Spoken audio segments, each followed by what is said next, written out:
on blue side. We'll see what they can do. Always love to see me some cosplay as we get into the draft. Game number 3, 1-1, dead even. Gwen, Ari, still not going to see that even with the Vi taken away. Nothing too shocking there. TF going to remain high on the ban list as well. And with Fearless, we've already seen, this is kind of when things start getting weird. This is when the comfort picks slowly no longer available. And the Talia as a final takeaway, I think, very solid. Even with Vi and Zinza already gone, I think the pick just offers so much. And that is a B1 Victor to come through here for Caps. The first time we've seen Victor at MSI thus far.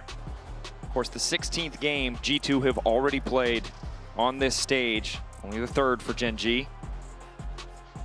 But not necessarily the proactive playmaker that we've seen in a lot of G2's most successful moments.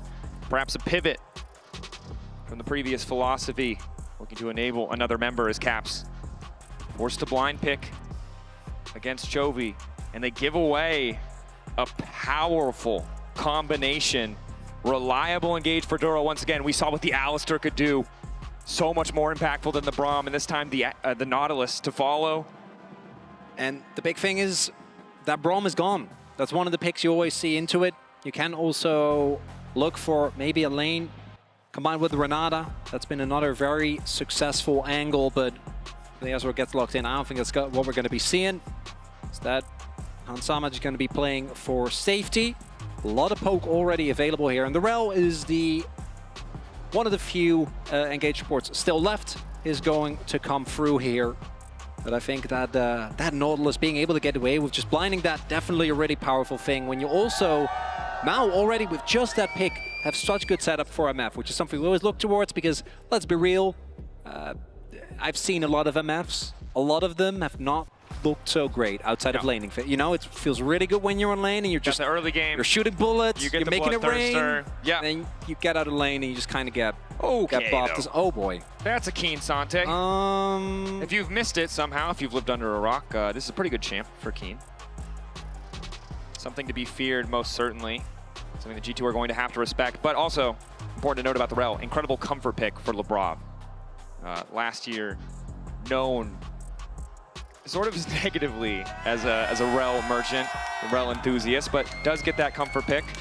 See if he can make it work into Ruler and Doro this time around as topside blind pick for GENG. Happy to just have something stable for Keen. Already got to show off on that Rumble. Yeah, Trundle makes a lot of sense. It's exceptional both into MF as well as into the Xante, taking away a lot of tankiness and having the ability to just interrupt the ultimate without too much of a hassle. Very valuable as well. I would think that Canyon is going to be looking to pick up a champion here on R4. As we do see the Akali as, I like that a lot actually, as a counter pick into the Victor, going to be taken away. All I'm saying is someone out there said lock in Talon, and I would love to see someone lock in Talon. We might have to make it to game 5. You know, owners at the tournament could see him do it with Tarzan for Zed. You know, we got the whole slew of fun jungle picks. I don't know if that what Canyon is going to pick though. Probably, I don't think we're deep enough in the pool that there's a strong justification. I'm feeling the Nidalee. Cassante and Nidalee is a combo that GENG has played a million times.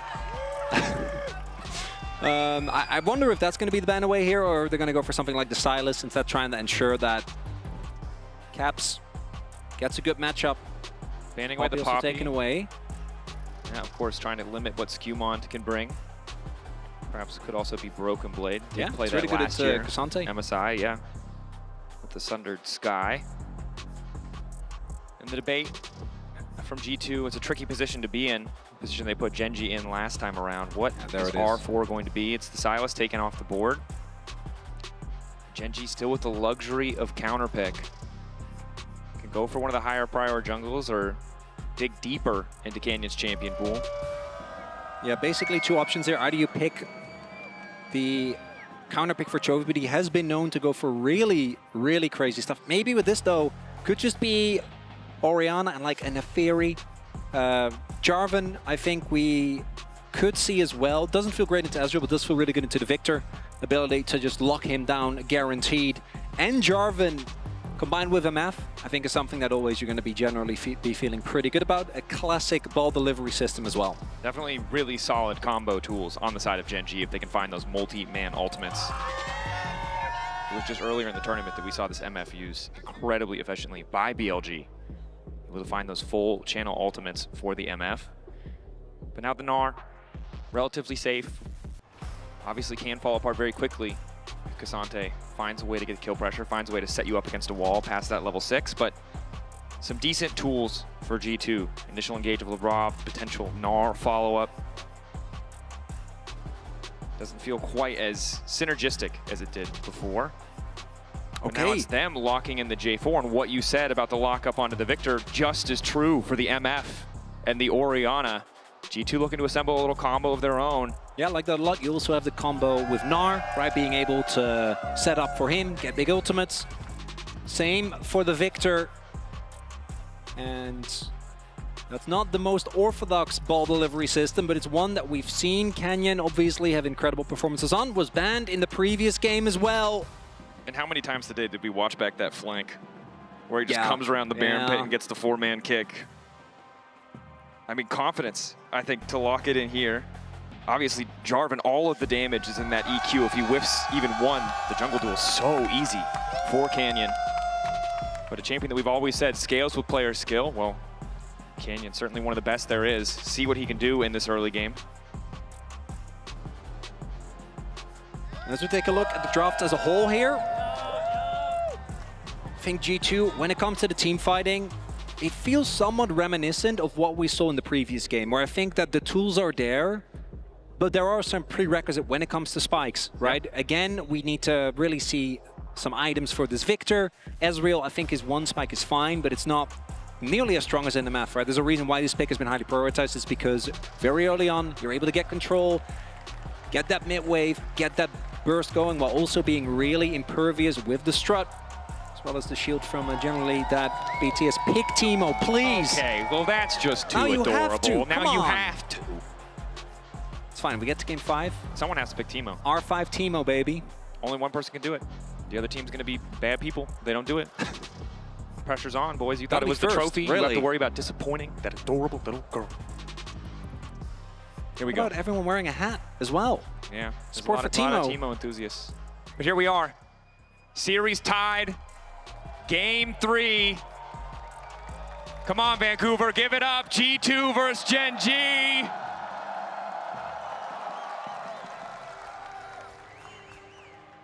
Now we can calm down, though. I don't think anything's going to happen in the first few levels. But with Jarvan and Lee Sin in the server, in the game, there's always that potential for early action as Canyon spotted out there. Thorough. I'm going to go for anything crazy. So we do see Hansama also going for the barrier. And GENG, with the Orianna ball, just gets to scout out some of these waves. We have the ward on red buff, ward on blue buff, respectively, for GENG. So both junglers going to have a pretty decent idea of where their opponent is going. Now Lee, when it comes to damage and early skirmishes in particular, obviously is a complete menace to deal with. Really hard to win any early 2v2s, any early 3v3s. The mobility in jungle fights is crazy. When it comes to the ganking power, though, you take Jarvan. I think any day of the week, that flag and drag starting level 2. Could see a little cheese gank if they want to go for that.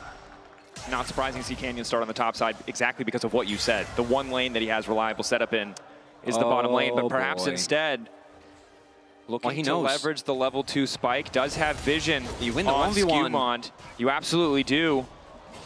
Oh, he's so low. Okay. Ooh. Feels like a bit of divine intervention to keep Skewmont standing there. But he doesn't have smite. Canyon does. But it resets. I mean, respect to Skewmont. That was a very confident back the second you see the ward there. Assumes that Canyon has skilled, yeah, E level 2. So there it is, or level 1. Damage is done. Chovy fighting as hard as he can here, and Caps is able to trade back decently, but he just can't fight for Prio this early on against the Orianna. So Canyon just going to go for the Wolves here. Do note, though, that with the Prio that's there for Hansama and Labrov, able to get an early pressure lead, Canyon, I imagine, gonna go base, immediately run towards his bot side. He does win the 1v1 against this Jarvan, but he needs to be careful because if Labrov and Hansama make their way over with the prio that they have, he could be in trouble. Full engage, hook missing from Duro. Nice additional damage on a Ruler. They're going to get the cleanse. Labrov not sticking around too long. Positive trade. The G2 bottom lane, looking to keep the pressure up. And they just want to ensure that they have the opportunity to roam, right? Even if Labrov doesn't actually go over, just threatening is very big as Chovy actually forced it back here. So Caps is going to get the pressure, but it looks like Skewman doesn't want to run the risk. Despite the fact that both his solo lanes have pressure, instead just going to take the loss of his top side, full clear the rest of his own jungle. And it's a tough situation, right? Because if you want him to leverage that bot lane pressure, he has to risk even more in an unfavorable 1v1. So opts for a pretty conservative route. Canyon going to get 3 quadrants of the jungle more or less early on. Only the blue buff on the top side from G2 he was not able to take. Skewmon having the crab and may be able to steal another blue buff of his own, but should still be woefully behind in experience as Broken Blade is locked up. Wants to go Mega, but luckily able to hop out to safety. Ooh, Keen. The end. Keen, level 4. Labrov taking his time. Pushed back into the wall. Tanking tower, forced to flash. Just a bit of an awkward moment there. I don't think he expected to be caught by the edge of the Pathmaker, but this is, I mean, this is the thing about K'Sante. The moment that the Q doesn't actually work out, you can't go in with the W, but Labrov gets dragged back into the turret.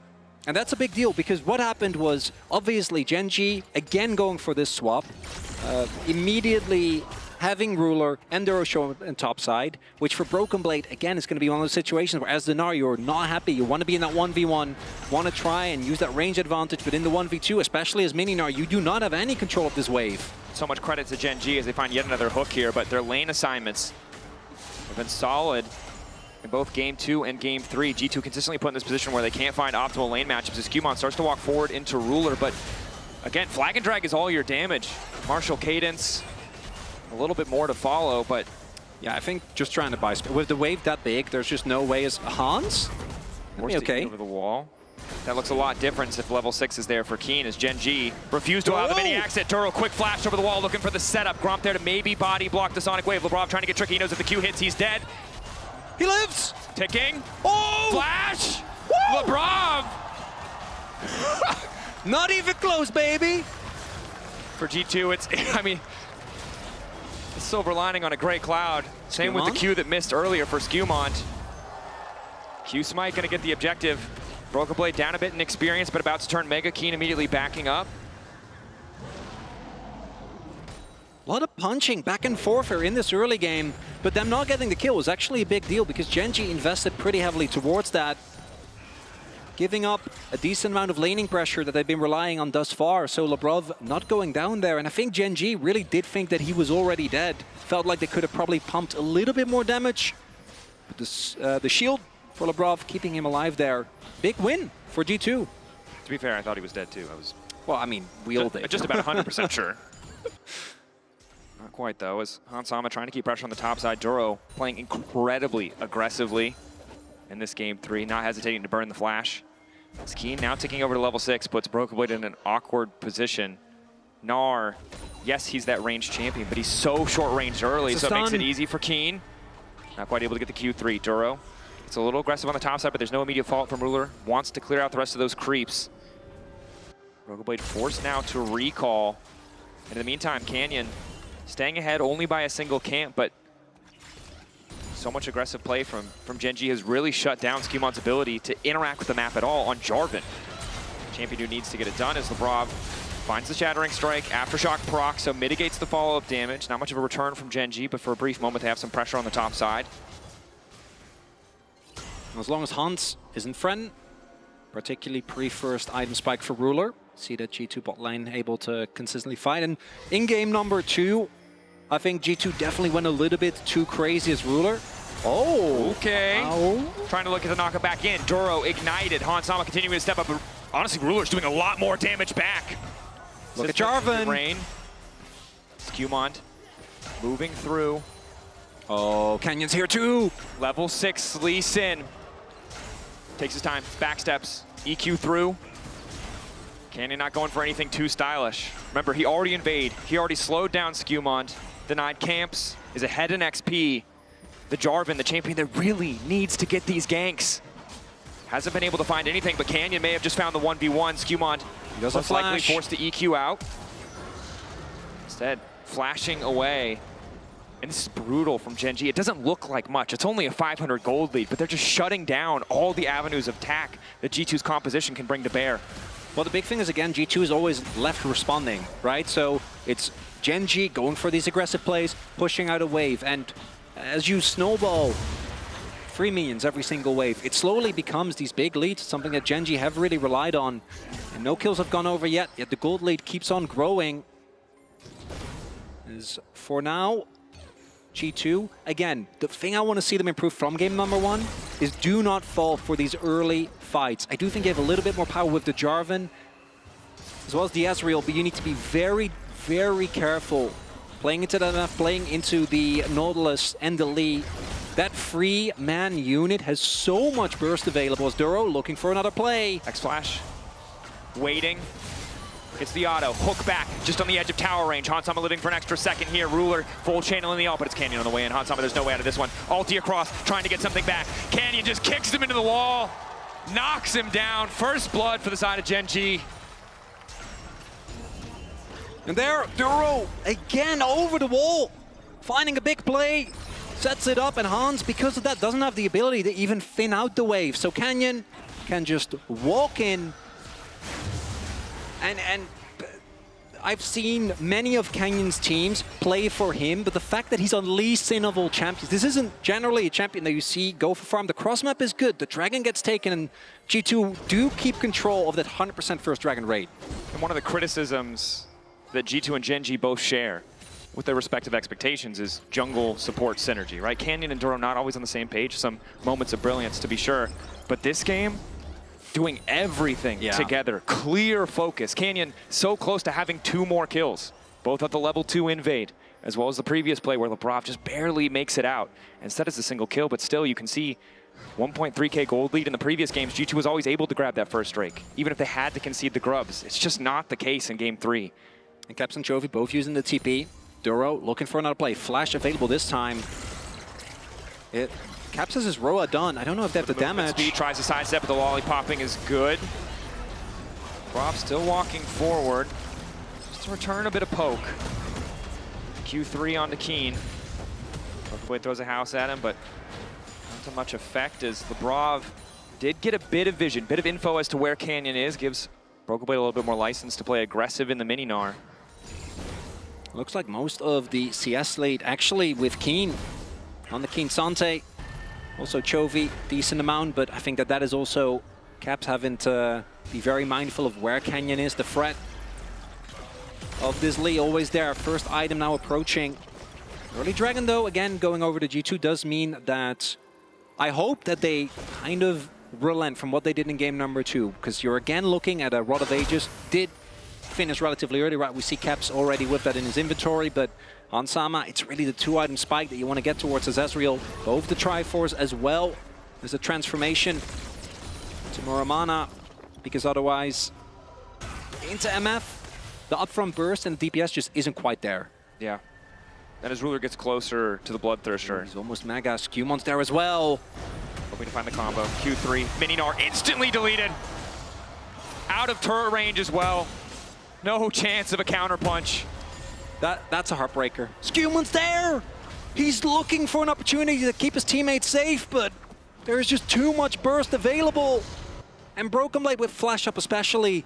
If you stall for even a second there, Skewmont can come in.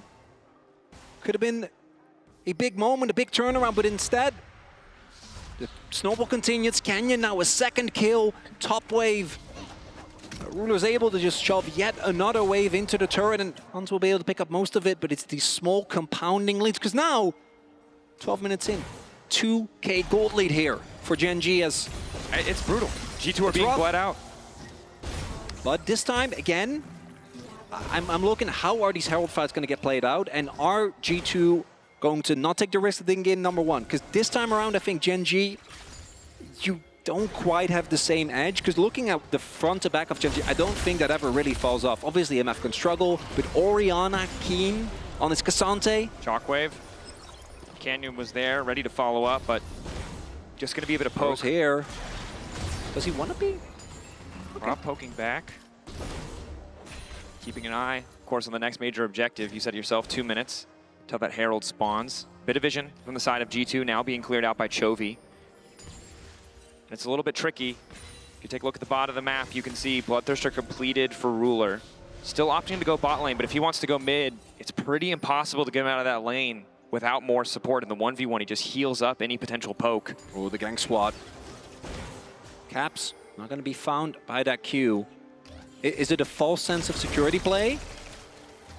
No. Duro sounding better because Qmont showed on that ward. I think the moment he shows, you know you can't go for that play. But what doesn't work in mid? Oh, but the boys are here. Duro and Canyon everywhere. Canyon at least has been spotted on the ward. Not clear to me if they saw Duro in the jungle, so Hansama's going to continue to walk up, but this might be the end of him. Luckily for him, recall fully completed by Duro. It's Ruler. Ooh, Labrov, he's here. Perhaps a Q flash angle, but the poke doesn't want to go for it. Of course, BT Ruler has cleanse. And this is the problem, is particularly on this one spike, you don't have Triforce yet, and Ruler's going to shrug off this entire amount of damage you were able to do in just a wave. As the dragon is imminent. We'll see what the next Drake is going to be. Keen, Q3 ready to go. Broken Blade. Forced a double jump there. 2 levels down. GENG are scary, bro. What the heck? It's an oppressive start to the game. G2, teamfight power is still there, particularly if they're able to get this Mega Gnar to a fight. The problem is he can't get to a fight because the laning pressure just isn't there. Keen is just continuously keeping him on the back foot. And outside of mid lane where Caps is doing relatively well, staying toe-to-toe in CS, they're just losing in Prio in so many different places. And Ezreal is supposed to be that champion that you can park him mid. He has the ulti, he has that extra range, who can always get you push, but Ruler ahead of schedule with the BT just makes it so much easier for GENG. I really wanted, you know, to comment and be like, guys, I know everyone always says that GENG is boring, but I swear it's not. I'm not being helped by the gameplay here, Dracos. I'm not going to lie. Maybe for the viewer, but G2 are being tortured right now. I do not think that's very boring. This is excruciating. They're being methodically dismantled. Skewmont hoping to look for an angle here. Femtech Drake again. Canyon forward. Sonic wave in. Skewmont flashes out.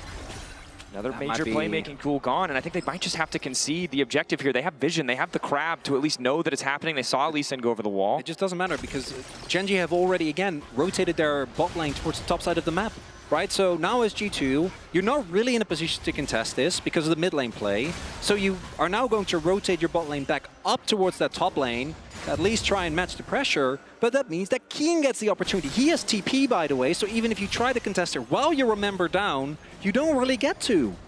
And another wave goes into the turret, and that gold lead for Keen is going to keep getting bigger as GENG, just a macro masterclass early on, pick up the Rift Herald and give up basically nothing. On the contrary, getting slowly further ahead.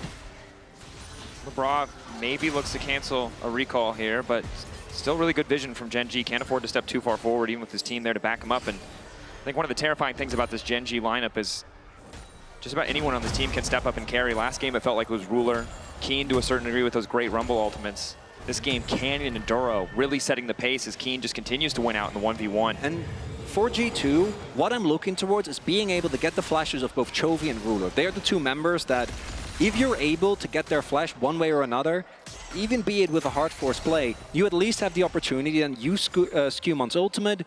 Broken Blade has a lot more threat with the Mega Gnar. Caps maybe will be able to actually, once they're locked in, burst them down. But as long as those flashes are available, it is so hard to actually win a team fight. I think there's so much damage on GENG. All the carries are obviously sitting on the lead as well.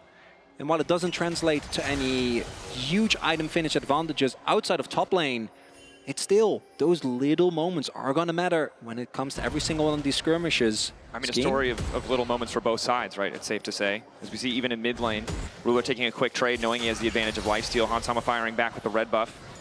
Good amount of damage. Does more damage with those Sheen procs, but again, every time there's a creep wave, Ruler's going to heal up that little bit extra. It's Qmont, the one we need to watch. Flash Force would be so good if you can get Chovy's.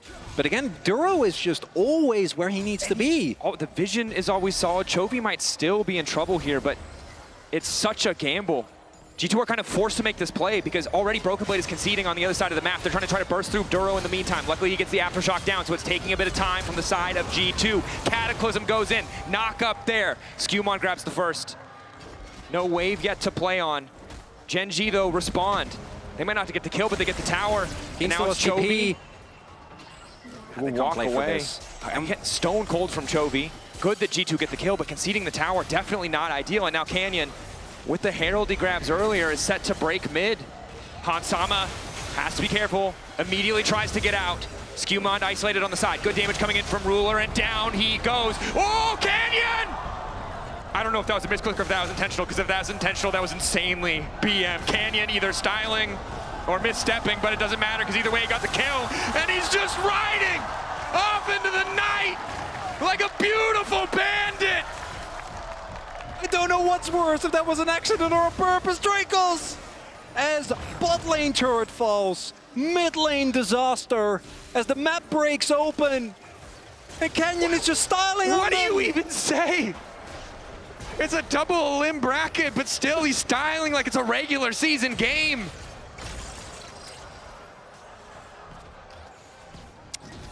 I don't think he gets to keep his driver's license, for what it's worth, though, as a side note. And I think that's the only criticism I have for Canyon in this game. And now all outer turrets are down. The gold lead increased to 5.5k. And GENG going to be looking towards the Chemtech. And as mentioned, there are some games where I think Chemtech gets more value. In this scenario, with the amount of shielding, lifesteal, and a Cassante. And again, I don't love this metaphor, but it's apt. It's the frog in the pot of water that's slowly heating up. And I think G2 know that water is boiling now. The goal discrepancy feels insurmountable from a team that has just been surgical in their precision in this game. Skewmon looking for an angle. Again, the combo, you highlighted it so many times. The second item around the corner for Hans. Well, if they can get on top of two of the members, there's still an angle. I don't know if they spot a Keen. We see some pings. I don't think they know, but now they for sure do. Flying Drake, Skewmon a little bit awkward now. Tansama, who's been caught out. Ulti coming through for Keen. He tries to E, but he's still caught up. Keen on the chase. CC there. He's a bit squishier now, and G2 are trying to fire back. Keen overeager, but Ruler finds them in the choke. Not as much damage as I thought it'd be. Chunks them out. Canyon ready to go. Sonic Wave hits. Keen already retreating. Still has the TP, might not have the all-up, but might not need it as well. Yeah, they can't fight this. There's no shot. They really needed to get the pick onto Keen there, but the rest of the team is ready. Duro waiting over the wall just to make sure they're not risking the 50-50, although Broken Blade. And I really want to highlight here, again, we talk about what do you need to do if you're a G2. Obviously, I think when it comes to the item spikes, you're always going to be a little on the back foot. But first, let's take another look at this play, because this was kind of insane. When Canyon is there, I just don't think you can go for a play, right? Canyon's own Hans, so Ruler isn't even remotely threatened. And then he goes for the Q. I think, I'm now looking at it, he wanted to get the execute damage, and then as soon as he does, but he doesn't actually get the full Q off, because he needs to arrive at his target. But it doesn't matter, because he has the backup as... response as well. I mean, how are you supposed to react when you see something that disgusting? Like that was a nasty play. LeBron's been caught out. Canyon finds another alongside Chovy, and it's Caps in the meantime. Otacon backing him up, lowering some of those resistances, but he has to get the hell out. Canyon still going, completely fearless, styling, dashes through, kick back! The mental damage, let alone the physical damage. Canyon just keeps coming. Ruler, in the meantime, finds the isolated target. It's a shutdown for Hansama, but Chovy responds with a great kill, and Skewmon will die in the meantime. And GENG, losing that game one must have been personal, because they are obliterating G2 now. Dracos, I want you to cast your mind back to 2019, when Canyon, back then, on Dumb One Gaming, got absolutely obliterated by G2. And I had always thought, together with Showmaker by side, I had always thought that Showmaker took that way more personal. I'm not so sure anymore after watching this, as he does go down in the very end, but it's just the skirmishing. Labrov way too far out. I think they want to try and get at least a semblance of control around this Otacon. Maybe look for a Hail Mary play, but they just don't have the, like, Caps doesn't have the items to do anything to Canyon, and neither does Skewmon. This is also just lease in when you have a lead. Casual, Q in, 2 autos, walk backwards. Just making it look effortless. The mechanics are clean, and of course, does overstep a bit, but... Well, he does still end up going down, but what they get for it, I don't think they're going to be too bothered. It's actually the snipe from Hans that gets the shutdown, and out of all members, that's the one where you wanted the Skewmon going in on that flag and drag as Ruler just leisurely walks to the right. Oh. Oh. Oh. That's Ruler. I'm surprised he didn't call for a penna. That's usually what he starts language, with. You know? We know exactly what that meant. Take a look at the Coinbase gold grind. That's a nice split of dollars. Yeah. I don't know how he got so much money from minions. This man has been taking a few waves. A little jungle tax for the 5-1 Lee Sin definitely makes sense. Lebrov trying to hurt Keen, but Keen is just too damn tanky. Again, 23 minutes, 8K gold lead. G2 praying for a mistake, hoping to find an angle that GENG haven't anticipated, but GENG just have so much control. And the 2-item spikes, Ardon is a Skewmon. Goes in. Skewmon doesn't really have another angle, but whoops to flag and drag out and drops down dead. And G2 no hope now of contesting the Baron when it spawns. Yeah, if there was But it's still a minute away because it's only 23 minutes, so they're just going to go for Otacon. Yeah, if he got flash out of that, even if he ends up dying, I think it's worth, you know, we're looking at, you need a crazy Baron play. Maybe Skewmon can find his way into the pit, steal it away, because if everything goes according to plan, GENG, third item approaching for Chovy. Third item approaching for Keen as well. Broken Blade is still sitting on one, just a full lead, and we have barely talked about it because it's all been about Canyon here in this game number 3. And Chronicler, I appreciate the perspective from G2, what you can hold on to hope for, but... Well, I gotta try, okay? I'm a glass half full kind of guy. I respect that. I respect your optimism. And no matter what, and some might call that bordering on delusional, that's okay. You know, you gotta... Heard it from Shock. Sometimes you need the Delulu. You gotta find an angle. Well, your angle, I'm working on it. Your angle that you mentioned previously, 2 items for Hans, looks good. Cap's also at 2 items. The problem is, at this point, he does need like 2 more.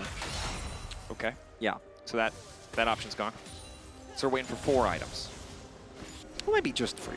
Maybe Death Cap is enough. Canyon kicking the fight off. Trying to sidestep. Lebrov, not sure if he wants to throw down the Shattering Strike. If he does, probably to immediately engage as Hans has been caught out on the side. Shifts over the wall, but now it's Keen running down. Good ulti comes in from Ruler. Duro, unfortunately, hooking the wall means that Hansama might be able to escape with his life. Canyon ready to body block. Oh, the TP. Chovy isolated on side. Broken Blade, a lot of CC, should just be able to run him down. Flashing over, looks like the pick on the side lane. Shut down for G2. That's a big pick. TP invested, but you'll take that. Flash used there by Broken Blade, but still, big win. Getting Chovy on the side, maybe it allows you to make at least some moves towards this dragon, but GENG unrelenting. Keen, he's just going to keep on going. No one's answering him. G2 willing to concede, hoping to find an even fight with Keen. Not in the area, TPing back to mid lane though after knocking down that tier 2. GENG holding on to that 7.5k gold lead. You gotta G2 try. no ultis though. You gotta try. No ulti on the Victor, ulti on the Ezreal might do a little bit of damage, but they're already being shepherded back into the pit. Ulti goes in from Lebrov just to get a bit of space. Keen in the face of multiple members of G2 is not taking any damage. Broken Blade to the back line. No! That's free! Into the wall! Fall from Skewmon into 2, but Keen again! The Cassante just generating so much space. They finally hit the combo, but it's too damn late. GENG more powerful. Finding the angles. Hansama running Keen. Playing greedy, playing aggressive, unafraid. It might cost him his life though. Steps back into Canyon. Canyon flash forward. One more out to get it done. Hoping to find a kick locked up into the tower, but Ruler is here to finish the job. Lebrov knocked down 2 for Ruler. And in the midst of it all, it's Chovy looking to land the death blow, pushing down in the mid lane. Chovy shows up wondering what happened to the party. He thought he was invited. But GENG already cleaned up everything, as this game number 2 was an immense blowout, Dracos. Game 2 was dominant. Game 3 was a slaughter. GENG move on to match point.